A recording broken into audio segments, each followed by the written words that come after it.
ചോദിക്കാൻ കാരണം ഇപ്പോഴും ചില ആശയങ്ങൾ അതെ എന്നൊക്കെ പറഞ്ഞ് പാടുന്ന ചില പാട്ടുകൾ ഇപ്പോൾ രംഗത്ത് വരുന്നതായി കാണുന്ന അടുത്ത തെറ്റാണത്. ഒന്നുകൂടി പേരോട് ഉസ്താദങ്ങളൊന്ന് കൃത്യമായി പറയണം, എന്താണ് ആ വെളിയിലുള്ള തെറ്റ് എന്ന്. ഞാൻ ഇന്നലെ പ്രസംഗിച്ച പ്രസംഗത്തിൻ്റെ ഒരു ക്ലിപ്പ് അപ്പുറവും ഇപ്പുറവും ഒക്കെ കട്ട് മുറിച്ച് മാറ്റിയിട്ട് ഒരു പുത്തൻവാദിയായ സെലഫി ഇന്ന് എന്നെ ചോദ്യം ചെയ്യുന്ന ഇപ്പോൾ വരുമ്പോൾ ഞാൻ കാറിൽ നിന്ന് കേട്ടു. അവൻ എൻ്റെ അപ്പുറവും കാട്ടിയിട്ടുണ്ട് ഇപ്പുറവും കാട്ടിയിട്ടുണ്ട്. ഞാൻ പറഞ്ഞത് എന്താണെന്നും എല്ലാം മൂടി വെച്ചുകൊണ്ട് ഉള്ള ക്ലിപ്പ്. ഹുസൈൻ റളിയല്ലാഹു അൻഹുവിനെ ആരെങ്കിലും തവസ്സുലി ഇസ്തിഗാസ എന്ന നിലയ്ക്ക് യാ ഹുസൈൻ എന്ന് സാധാരണ ദിവസത്തിൽ വിളിക്കുകയാണെങ്കിൽ അതിന് യാതൊരു കുഴപ്പവും ഇല്ല. അതേസമയം ആശുറായിനോടനുബന്ധിച്ച് യാ ഹുസൈൻ എന്ന് പറഞ്ഞ് പാട്ടുപാടി അങ്ങനെ ദുഃഖപ്രകടനം നടത്തുന്ന ഷിയാക്കളുടെ റാഫിളത്തിൻ്റെ പരിപാടി കടുകടുത്ത തെറ്റാണെന്നും അങ്ങനെ ചെയ്യുന്നവർ സാക്ഷിക്ക് പോലും പറ്റില്ലെന്നും ഇമാമികളെ രേഖപ്പെടുത്തിയിട്ടുണ്ട്.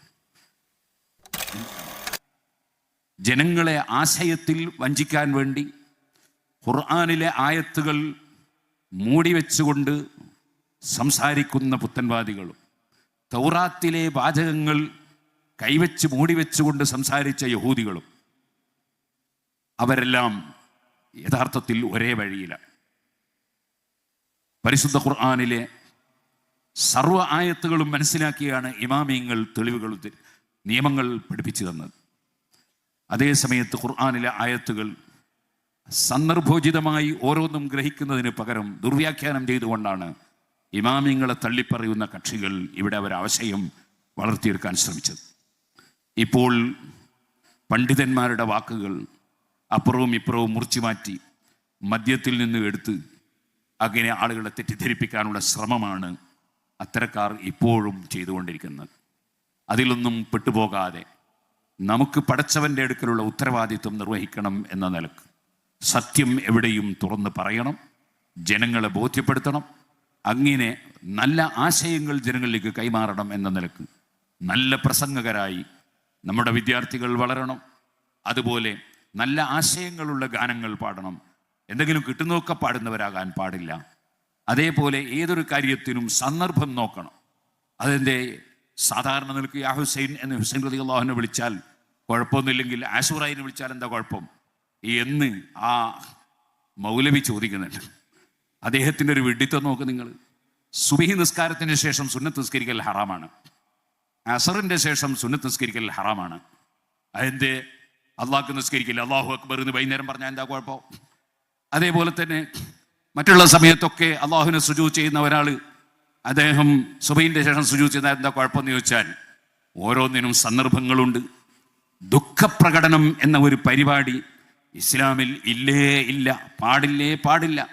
അതുകൊണ്ടാണ് ഇമാം ബഹുമാനപ്പെട്ട ഇബ്നു ഹജർ ഹൈതമി റളിയല്ലാഹു അൻഹു സവായിഖുൽ മഹരിഖയിലും അതുപോലെ മറ്റ് പണ്ഡിതന്മാർ ബിഗിയയിലും അതുപോലെ തുടങ്ങിയിട്ട് പല സ്ഥലങ്ങളിലും ഇമാമിയങ്ങൾ ആശുറായിനോടനുബന്ധിച്ച് ദുഃഖം പ്രകടിപ്പിക്കുന്ന ശൈലിയിൽ ഹുസൈൻ റളിയല്ലാഹു അൻഹു വിളിക്കാൻ പാടില്ല എന്ന് രേഖപ്പെടുത്തിയത്.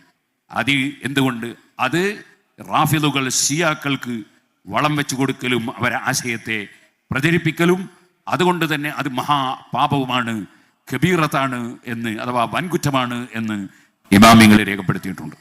അതേപോലെ വേറെയും ഒരുപാട് കാര്യങ്ങൾ ഞാൻ ഇന്നലെ പ്രസംഗത്തിൽ പറഞ്ഞിട്ടുണ്ട്. നിങ്ങൾക്കൊക്കെ യൂട്യൂബിൽ അത് കിട്ടും, നിങ്ങൾക്കത് കേൾക്കാം. ഇപ്പോൾ ഞാനതിലേക്ക് കടന്ന് സംസാരിക്കുന്നില്ല.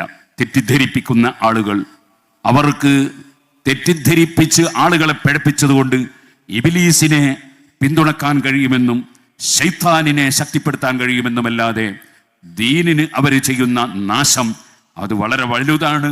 ആ നാശങ്ങളിലൊന്നും പെടാതെ സുന്നത്ത് ജമാഅത്ത് മുറുകെ പിടിച്ച് നമ്മൾ നമ്മുടെ പ്രവർത്തനങ്ങളുമായി വളരെ ധൈര്യപൂർവ്വം നെഞ്ഞുകൂടെ മുന്നോട്ട് നീങ്ങണം എന്ന് എല്ലാവരോടും ഉണർത്തി ഞാൻ എൻ്റെ വാക്കുകൾ നിർത്തുന്നു.